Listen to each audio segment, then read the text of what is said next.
Hey guys, it's me coming on again. Hope you're all doing well and feeling blessed wherever you are. I do appreciate all of you that do subscribe to my channel. I'm coming on tonight because I feel in this time, like ever since the eclipse, like I've been getting this really big sensation that a lot of things have been changed. A lot of timelines have been leaped towards, and I feel like there's been a transition, and a lot of cycles, like I said, are closing. This is a big time for a lot of people, maybe like a change of ages type of idea. So if you've noticed in the last videos I've been doing, I've been talking a lot about the self, getting to know the self. So I have this board back here. I know you guys won't be able to really see it, but I'm just going to reference it as I'm talking because I think it's important. What I truly think kind of struck this is that I saw a couple things, and I dealt with something a couple days ago, like when I was on John's channel. He had said something to me that kind of struck me, and then I saw a situation happen, and it kind of put me in that thinking of like why we're doing all this work on ourselves. What's it leading up to? What's it for? Okay. And these two scenarios got me thinking. So I'm going to share it with you guys, and then I'm going to share some ways that it, depending on where you are in the journey, I'm going to talk about different levels of things that you might be facing in your journey, things you might want to take a look at, and that's what I'm talking about today. So when I was on John's channel, I noticed that he asked me a question like, "Oh, now that you realize, and all of us realize that we're chosen, you know, do you think that we're going to ever be persecuted?" He asked me. And I said to him, I go, it doesn't matter if we're persecuted. We have to do and stand up and do whatever we can in Jesus' name. Like I had said on the show, I was like, you know what? I wouldn't be surprised because much like Jesus's apostles and followers, they also felt persecution throughout their time while Jesus was alive. And then they also, a lot of them got martyred after his death once they went off to go preach themselves. So it would be far-fetched for me to think that in this day and age when a lot of us chosens have come on to the works of Jesus and trying to profess our truth and trying to get people to turn on to the reality of what's in front of them, which is to embrace themselves, embrace what they've got going on, because right now the reliance should be on oneself versus what you're seeing out there, because you can only rely on yourself, and that is the truth. So the reason why I'm bringing this up is because much like those apostles and such that have to maybe defend themselves in persecution, and I'm not just talking about from haters, I'm saying people that may really try to retaliate against your truth, like the situation that just came up. I'm not like someone who watches this man, but I have seen this man a lot. His name is like Marmar Emmanuel. He's preaching Jesus's word. He might be very bold and strong in the way he does it, but he was stabbed outright during a ceremony, and it was in the time that he was professing that Jesus is the all-encompassing king and that no prophets will come before him. So that provoked some other people from a different religion to kind of retaliate. So it got me thinking, like, what if this is an energy and space that we may also have to walk into one day? And I'm not saying that we're all going towards that exact scenario, but the reason why we should always work on ourselves is because we have to have faith.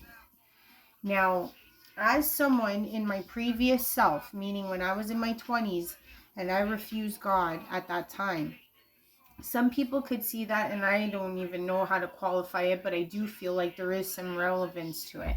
I believe I fell out of the eyes of God.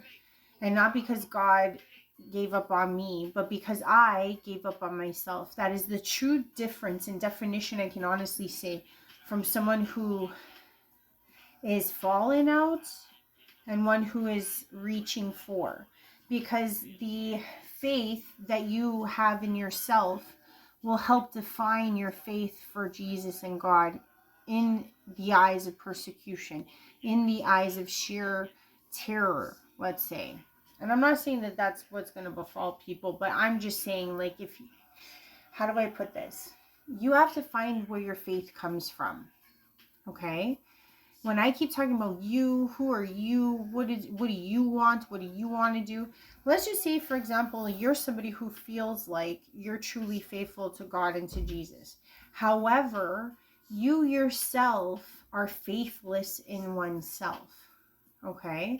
And what I mean by that is I'm talking about, like, it's in a way I'm going to describe it as what I like to call spiritual settling. So I'm going to talk about some scenarios to you guys. And if you truly feel like you are a part of any of these scenarios, I'm going to say this wholeheartedly. If you cannot beat these battles in your inner life, in your everyday, you're going to find it really difficult to find that inner strength, that inner faith, to then proclaim faith out in the name of Jesus or God in the future. So if you understand, the faith you have for God starts with your inner faith. If your inner faith is weak, if your inner faith is flimsy, let's say, like you could be pushed over in your own faith of self, that translates to how you're going to be able to defend this faith for God come a time that you may need to have to. Like, I can even think about, like, back to Corinthians with Paul. Like, he said in the time that he knew Jesus, he was more flogged. He was put in jail more often. He was subjected to the Sadducees over and over and over again because he had to uphold his faith. And I'm trying to say that these scenarios that I'm talking about, they are to try to target parts of spiritual settling that you may be doing. If you're trying to reclaim yourself, reclaim your faith, find reverence in God's plan for you and what it means to, like, stand in your power, so to speak, or walk into it. And the thing is that it's an ever-growing process, but you have to take the first steps. So let's say you're somebody who's new onto your journey, okay? You're going to notice that this spiritual settling happens in places like work, relationships, and the relationships could be sexual ones, friends, or even family, okay? How you will know that you are spiritually settling or settling in general, and what I mean by this is that your spirit is actually ultimately you. So you, the you inside of you, is your spirit, okay? Is you, is your all-encompassing self. So what I'm going to point out are some, like, feelings that people may be experiencing should they be settling for something in their life. There is always different avenues, okay? So what I would say to you is that if you wake up every day with a lack of motivation to even get out of bed, to even make those lunches for your children, or to even get on that subway and or your car and onto the highway to get to work, I would say that that's something you might want to look at. My whole theory is that in life, you should always acknowledge things like that. You should always assess things like that. And then you should always act once you've assessed what's happening. Okay? Because the thing is that if you don't do these three things, if you don't acknowledge, you don't assess, and you don't act, nothing changes, and then you ergo will still feel in that lack of motivation. There's other feelings, but I'm just giving you an example. The next one is that, is money the only motivator? Is money the motivator? So do you get out of bed only for the reason of paying your bills? The next one, you'll notice if you're truly settling in your position or your work life, okay? If you're always experiencing anxiety, it's usually physical anxiety, and 9 times out of 10 it comes out in places like biting nails, jitteriness with your legs. It could even be finickiness with your hands. It could even be what my next one was, sweating too much. You're always in a sweat. You're always flustered. You're always stressed out. That's another sign that you're settling, because that's your spirit saying, you can't do this anymore. Okay. Other points to this is that once you actually pass this point of the physical anxiety, you'll start to move into the suffering, which happens mentally and emotionally. It starts to target different things, and then that lack of motivation becomes not only lack of motivation but depression, because it's a constant suffering that you're going through. The more and farther you succumb and settle in a situation work related that is making you miserable. Okay. Now, as I said, acknowledge, assess, and act on everything in this time, especially if you are on a chosen path, or if you are a starseed, if you are a light worker, if you are an empath. This is not the time to hold on dear to things that are not helping you grow. Because when you grow, you know more, you grow your faith in yourself, and your faith in yourself is what's preparing you for faith in God. And knowing that that inner flow of understanding is always with you is what's going to bring you peace and prosperity coming forward, especially in this time of needing to hold on to the faith that we have held on to, if not beginning to hold on to or reach for in this time. So the next thing I want to talk about is relationships, okay? You could be at the beginning of your stage of your exercise on the path, and usually your relationships are what are going to get targeted first. But the thing is, some of us are still in these relationships. Some of us have even been on the path for a long time, and we're probably still being held back, or we're allowing ourselves to be held back, or we're allowing ourselves to not acknowledge, assess, and act. And that's even more disheartening for those of you that have been on the journey and you're still letting these weights carry you down your path. So please look out for these things. So let's say it's a sexual partner. Okay, the things that you got to realize is that if you are only holding on to somebody because of history, how long you've known them, that's something to acknowledge. If you have realized that you're incompatible on very many levels, that's another sign. And I mean, like, these are usually, and I mean, sometimes people don't even notice when they're major deal breakers. They're completely incompatible, and yet they still fight to be with that person, usually because of what I like to say, history. Okay? The next one, another reason why people hold on to those incompatible, saddening relationships is because they're scared of being lonely or unloved. Yet, they are lonely and unloved in that relationship because they are incompatible, and it's only history that's keeping them together. The last one I'm going to say is a song, and it goes for both male and female. But you know the song, she's got high hopes, she's got high hopes. I put that song there because that's what came to my mind when I started writing this, because I was like, a lot of us are imagining a person that doesn't exist. Okay, and the reason why I say that is, like, I speak to a lot of people. People divulge a lot about their relationships. I just got off a phone call with this exact problem. He's my friend. He's going through a pretty bad breakup with his wife, and he keeps saying over and over, if I could just get my foot, he messed up, but he says, if I could just get my foot in the door and show her that I'm a changed man and make her love me again, everything would be okay. That is the full-on statement I heard. There are many things wrong with that statement. One being that your high hopes for someone, your imaginary version of who they could be or who they should be for you, if that's what's holding you in your relationship, is an idea, is it an imaginary thing that is not happening, then I would definitely say you need to acknowledge this, assess it, and act. Because the sad truth is that if you're only allowing all of these things to happen, you're basically in a guilted, codependent place because you've got hopes that someone will change or someone will be better. The point of the story is that they probably are who they are.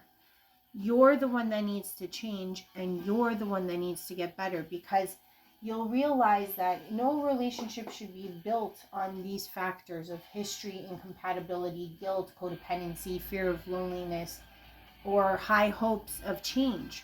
Because if you're doing that, you're really not dealing with the person at hand that you are facing. What you are facing is a version that you've created here of a day that may never come. And at the same time, what happens, because you're so codependent on that existence, it stunts your growth. It's like basically you're two people in a tugboat with holes poking at the bottom, and you're starting to drown in the boat. Now the thing is that the two of you could get out and swim, or one could sacrifice one for the other for the weight factor, or you drown together. It's your choice. That's always your choice.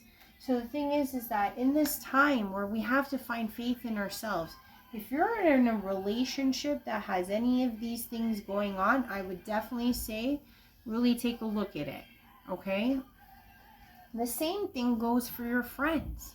If your friends are only with you because you have history, shared old history with them, they themselves are not compatible with you. And this happens a lot. This happened to me.